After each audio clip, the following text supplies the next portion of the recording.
To cure sometimes, to relieve often, to comfort always. Since the infancy of healthcare, this statement by Dr. William Osler has been the guiding light of every healthcare professional. However, with the rampant export of healthcare workers, providing comfort has been challenged by differences in culture, belief, and most importantly, language. So how do these noble workers persevere? How do they learn the language while they do best?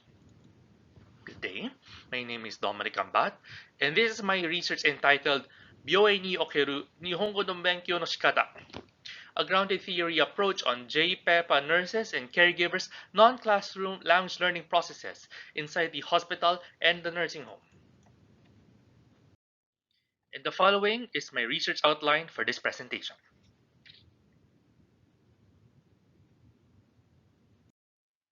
So here's the introduction and the background of the study. As you can see here, we have one of many JPEPA EPA classes that is conducted by TESDA. By 2055, Japan is estimated to have a population of 68 million. 42% or 29 million being comprised of those 65 years old and above implies a very heavy demand for elderly care.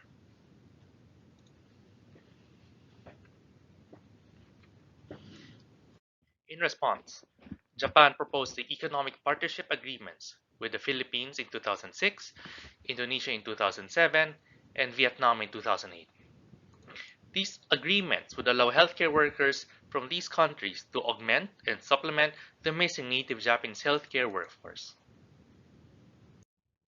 With the rise of foreign healthcare workers in Japan, it is interesting to ask, how are these second language acquisition processes in the hospital or nursing home settings occurring?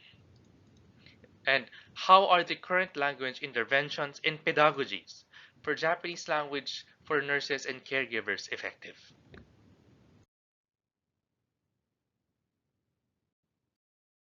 So, what are the current language interventions?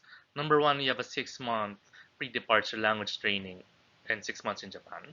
So, this is the pre-departure training composed of N5 equivalent Japanese language training, self-learning, and social and cultural understanding as delivered by the Japan Foundation. And then, when they arrive in Japan, this is supposedly supported by the future employer at 360,000 yen per candidate, and that there should also be stipends for accommodation and daily allowance.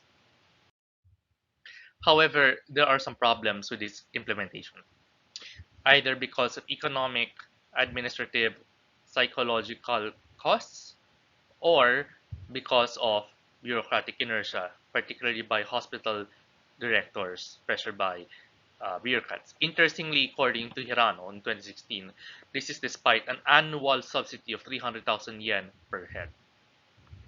Furthermore, Okuda says that NBE or National Board Examination uh, vocabulary was analyzed against the JLBT word list, and that only 40% of JLBT words are used in the NBE.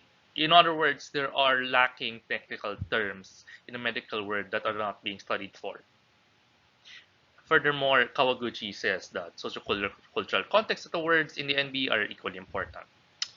Ono therefore concludes that despite even in the best case scenario that you have self-study and hospital level Japanese support for these courses, they are actually inadequate for the hospital slash clinical setting.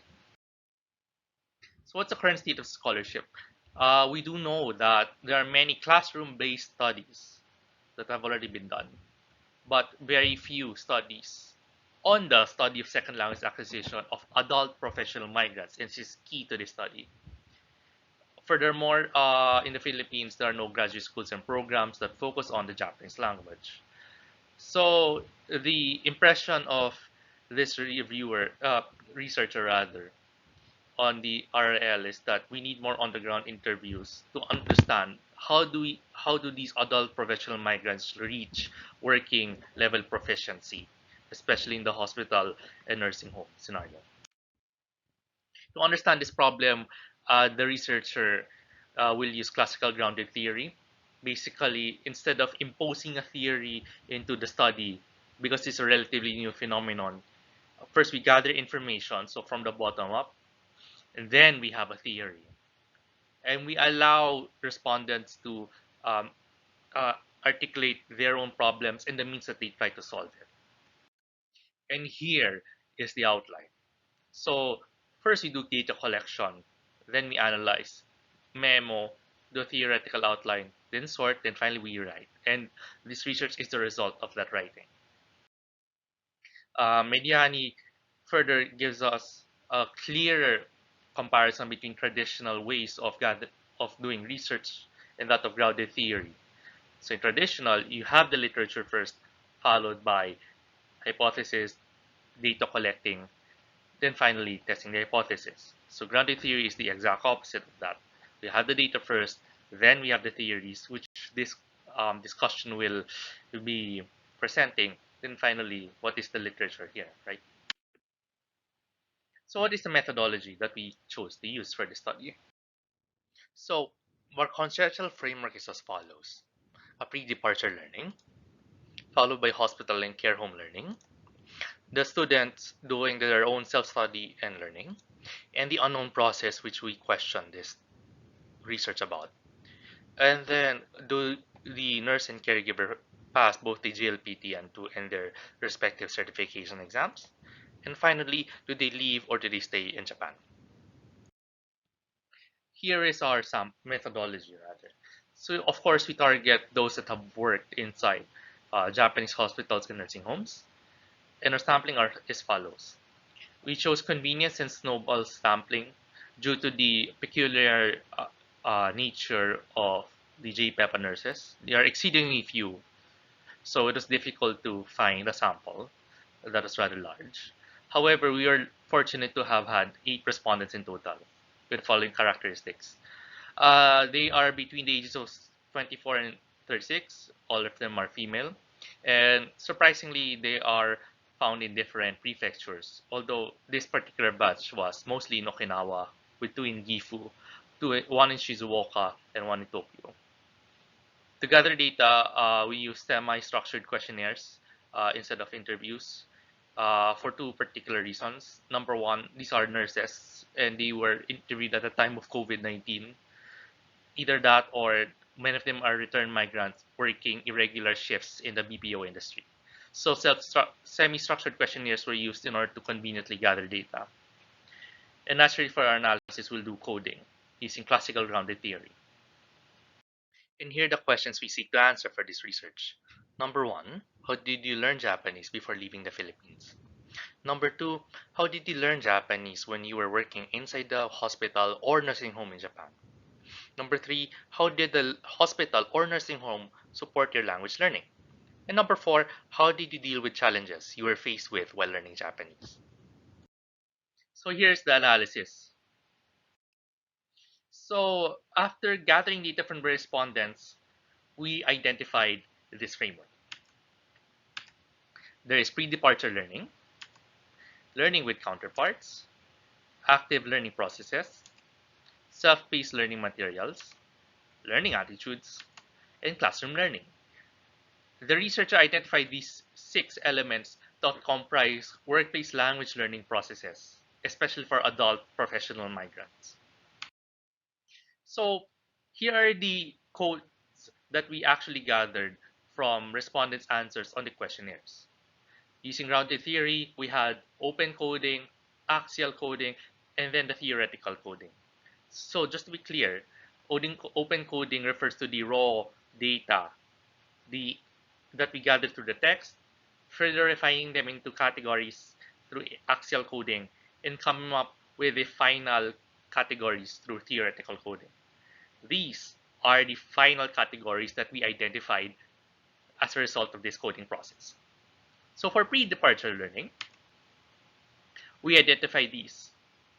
We noted that majority had actually undergone the traditional JPEPA nursing caregiver training program, the pre-departure one, and that surprisingly, one actually attended a private Nihongo center for also 6 months.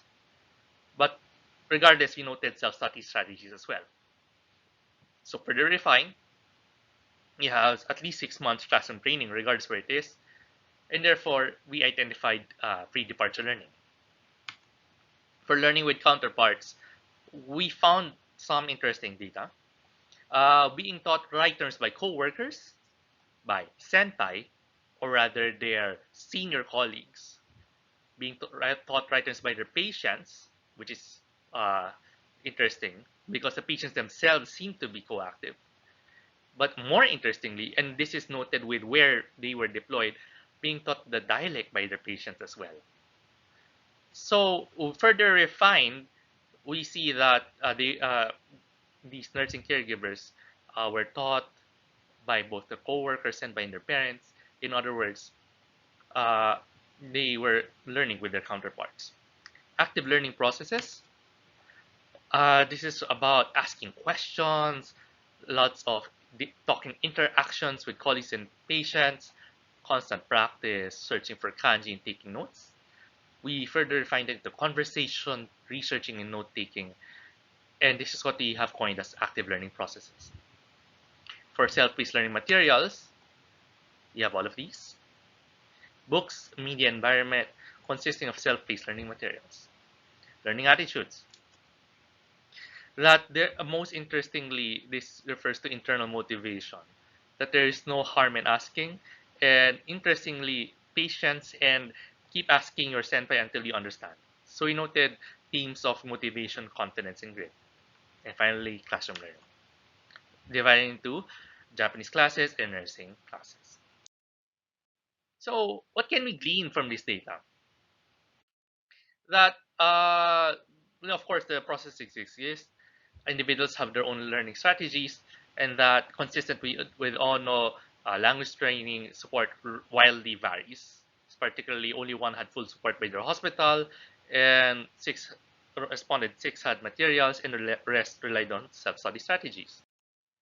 For further studies, we recommend that further study be done for different industries outside of the nursing caregiver home under the 14 industries under the specified skills working program. More video interviews would be good for nuances. And if possible, conduct the same study with Indonesian and Vietnamese nursing caregiver adult professional migrants. Some policy implications are here. Can we train medical terms during the pre-departure phase? Can we incorporate medical terms in JLPT-related curriculum? What about the teaching regime for the national boarding exam? What about stricter enforcement of JPEPA provisions or more incentives for hospitals to train more migrant nurses and caregivers? Ultimately, if Japan wants to resolve its nursing and caregiver shortage crisis, if the Philippines wants to have its nurse and caregiver candidates to have successful and gainful employment in Japan, they need to have more consideration on how exactly these non-classroom language learning processes actually occur. This is, after all, the cornerstone of their work in advocacy. I leave you with this quote, again, from what I said at the start. To cure sometimes, to relieve often, but to comfort always, by Dr. William Osler. But how can they do that if your nurses and caregivers cannot even speak the Japanese language properly, especially in the context of an aging population that is most likely going to be hurting left and right in every inch of their body? We need to equip our nurses and caregivers the best possible means to provide the highest level of care. ご清聴いただきありがとうございました。Thank you for listening to my presentation today. Thank you and have a good day.